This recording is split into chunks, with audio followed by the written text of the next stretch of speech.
Tab দুর্নীতির পর এবার সামনে এলো মুখ্যমন্ত্রীর স্বপ্নের প্রকল্প কন্যাশ্রীতে দুর্নীতি। মানিকচক এনায়েতপুর উচ্চ বিদ্যালয়ের একাধিক ছাত্রীর ভুয়ো ব্যাংক অ্যাকাউন্ট খুলে কন্যাশ্রীর টাকা আত্মসাৎ করার অভিযুক্ত বিদ্যালয়ের সহকারী প্রধান শিক্ষক সুনন্দ মজুমদার। শনিবার প্রতারিত ছাত্রীদের নিয়ে মানিকচক থানায় দ্বারস্থ বিদ্যালয়ের প্রধান শিক্ষক মোহাম্মদ বাদিউজ জামান এবং সহকারী প্রধান শিক্ষকের বিরুদ্ধে লিখিত অভিযোগ করেন। এই ঘটনা সামনে আসতে ব্যাপক শোরগোল পড়েছে এলাকা জুড়ে। মানিকচক ব্লকের অন্তর্গত এনায়েতপুর উচ্চ বিদ্যালয় 2021 সালে মোট 104 জন ছাত্রীর কন্যাশ্রীর জন্য আবেদন করেন। এদের মধ্যে 42 জন ছাত্রীর অ্যাকাউন্টে ধরা পড়েছে জালিয়াতি। ইতিমধ্যে 12 জন ছাত্রী এই ঘটনা জানতে পেরে দ্বারস্থ হয়েছেন প্রধান শিক্ষক মোহাম্মদ বাদিউজ জামানের কাছে। তিনি বিষয়টি খতিয়ে দেখতে দেখেন সহকারী প্রধান শিক্ষকের অনুমোদনে এই জালিয়াতি হয়েছে। বিষয়টি সামনে আসতে 12 জন ছাত্রীদের নিয়ে দিন মানিকচক থানার বিদ্যালয়ের সহকারী প্রধান শিক্ষক সুনন্দ মজুমদারের বিরুদ্ধে লিখিত অভিযোগ করেন প্রধান শিক্ষক। এই বিষয়ে দশম শ্রেণীর ছাত্রী পায়েল খাতুন বলেন, 2020 সালে আবেদন করেছিলাম। বর্তমানে আমাদের বয়স পূর্ণ হওয়ায় খোঁজ নিতে গিয়ে দেখি আমাদের টাকা 2021 সালেই তুলে নেওয়া হয়েছে। একটি ভুয়ো ব্যাংক অ্যাকাউন্টে টাকা ঢোকানো হয়েছে। বিদ্যালয়ের সহকারী প্রধান শিক্ষকের সিল ও সই রয়েছে আবেদনে। আমাদের অনুমান তিনি এই ঘটনায় যুক্ত। আমাদের যে K2 এর টাকা পাবো ওটা আমাদের ফেক অ্যাকাউন্ট করে তোলা হয়ে গেছে। কে তুলেছে? এটা তো আমরা হেড স্যার যাচাই করেছিলেন, তো ওটাতে নাম দেখালো সুনন্দ স্যারের। আমাদের যখন বয়স পূর্বে যাচ্ছে তো আমরা চেক করার জন্য গেলাম তো এবার হেড স্যারকে বললাম যে স্যার আমাদের এরকম ব্যাপার। স্যার যাচাই করে দেখলেন যে আমাদের ফেক অ্যাকাউন্ট করে 2021 সালে টাকা তুলানো হয়ে গেছে। কিন্তু কি আমরা 2020 সালে K1 এর ফর্ম ফিল আপ করেছিলাম, তো আবার 2021 সালে কিভাবে টাকা তোলা গেল এটা আমরা জানতে চাই। হ্যাঁ, কার ব্যাংকের অ্যাকাউন্ট আছে? আমাদের ইউকো ব্যাংক, আর ওখানে আছে অন্য ব্যাংক। কোন ব্যাংক আছে? ধরমপুর গ্রামীণ ব্যাংক। হ্যাঁ, ধরমপুর ব্রাঞ্চের। সেটা চেঞ্জ কিভাবে হলো, কি মনে করছে? ওটা তো চেঞ্জ কিভাবে হলো ওটা তো আমরা জানতে চাই। এটা যুক্ত হতে পারে, ওখানে সিগনেচার ছিল সুনন্দ স্যারের। আমরা চাইছি যে অপরাধীকে শাস্তি দেওয়া হয় আর আমাদেরকে আমাদের অধিকারটা ফিরিয়ে দেওয়া হয়। এই বিষয়ে প্রধান শিক্ষক বাদিউজ জামান বলেন, 2019 সালে বিদ্যালয়ের প্রধান শিক্ষক হিসেবে যোগদান করি। সেই সময় থেকে 2022 সাল পর্যন্ত কন্যাশ্রী এবং স্কলারশিপের নোডাল অফিসার ছিলেন সুনন্দবাবু। তার অনুমোদন ছাড়া এই সমস্ত আবেদন কোনোভাবে সম্ভব নয়। তার সই রয়েছে প্রত্যেকটি অনুমোদনে। ছাত্রীদের ব্যাংকের অ্যাকাউন্টে জালিয়াতি করা হয়েছে। আমার স্কুল এনায়েতপুর হাই স্কুলের 11 জন মেয়ে এখন পর্যন্ত অভিযোগ করেছে। আজকে একজন করলো, 12 জন মেয়ে অভিযোগ করেছে যে তাদের নামে K2 টাকা 2021 সালেই তুলে নেওয়া হয়েছে। আমি সেটাকে অনলাইনে সার্চ করে দেখলাম যে তাদের K1 ফিল আপ হয়েছিল 2020 সালে এবং লকডাউনের সময়, এবং 2021 সালে K2 টাকা তুলে নেওয়া হয়েছে। কিন্তু K1 ফিল আপ করার পর K2 তুলতে মিনিমাম 5 বছরের গ্যাপ থাকা উচিত। তো এই ঘটনাটাই বলে দেয় যে এটার মধ্যে জালিয়াতি হয়েছে। এবং আশ্চর্যজনকভাবে এদের সবারই যে ব্যাংক অ্যাকাউন্টে K2 টাকা 25,000 টাকা করে ক্রেডিট করা হয়েছে, সেই ব্যাংক অ্যাকাউন্টগুলো বঙ্গীয় গ্রামীণ বিকাশ ব্যাংক ধরমপুর ব্রাঞ্চের। এরা বলছে যে আমাদের ওই অ্যাকাউন্ট নয়। এরা লিখিতভাবে আমাকে অভিযোগ জানিয়েছে। সেই বিষয়টা আমি লিখিতভাবে থানাকে FIR করলাম, কেস ফাইল হয়েছে। ওনারা তদন্ত করবেন, সমস্ত ডিটেলস কাগজপত্র সহ সমস্ত অ্যাকাউন্ট ডিটেলস সব কিছু থানাতে। হ্যাঁ স্যার, আমাদের বিদ্যালয়ের পক্ষ থেকে আমি 2019 সালের জুলাই মাসে হেডমাস্টার হিসেবে এখানে জয়েন করি। আমি জয়েন করার আগে সুনন্দ মজুমদার মহাশয় এখানকার অ্যাসিস্ট্যান্ট TIC ছিলেন। এখন উনি অ্যাসিস্ট্যান্ট হেডমাস্টার পদে আছেন। উনি 2022-এর মাঝামাঝি পর্যন্ত কিন্তু সমস্ত স্কলারশিপ এবং কন্যাশ্রী পোর্টালের নোডাল টিচার এবং দায়িত্বে ছিলেন। এই অনলাইন পোর্টাল থেকে ডাউনলোড করে দেখা যাচ্ছে এই সমস্ত মেয়েদের যে K2 ফর্ম আপলোড করা হয়েছে, সেখানে ডিক্লারেশন ফর্মে সুনন্দ মজুমদার মহাশয় তার অ্যাসিস্ট্যান্ট হেডমাস্টার সিল দিয়ে সই করেছেন। অর্থাৎ তিনি যেহেতু দায়িত্বে ছিলেন, তিনি এই যে জালিয়াতি হয়েছে তার দায় কিন্তু সম্পূর্ণ তারই।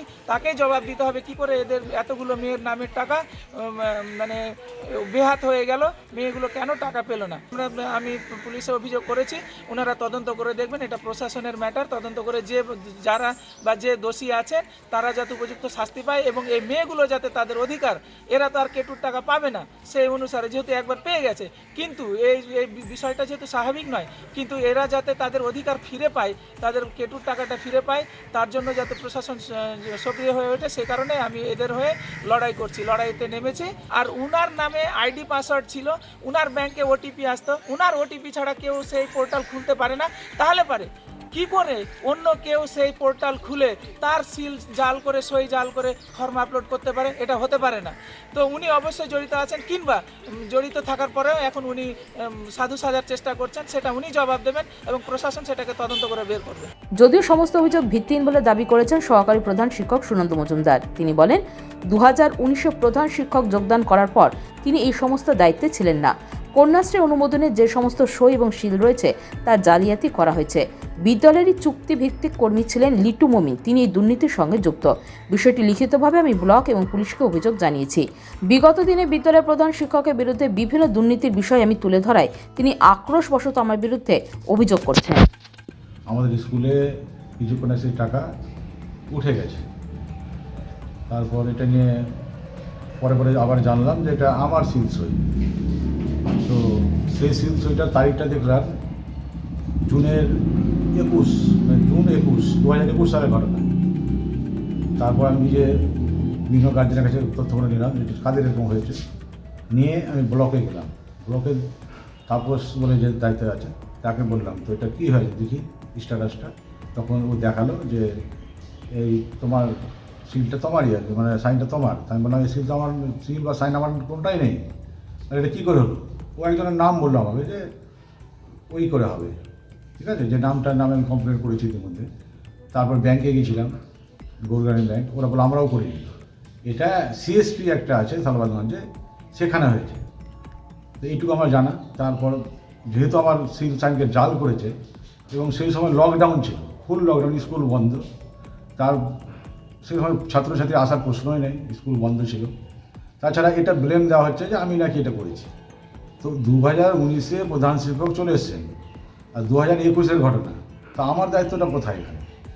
আপনি নাকি সময় নোডাল কী ছিল কি ছিলাম না আমার জানাই নেই, এগুলো বলাই যাবে না। যেহেতু প্রধান শিক্ষক আসলে উনিই করেন এগুলো, ওনার দায়িত্ব পরে এগুলো কন্যাশ্রীর ব্যাপারে উনি টোটালটা উনি দেখছিলেন, এখনও দেখছেন।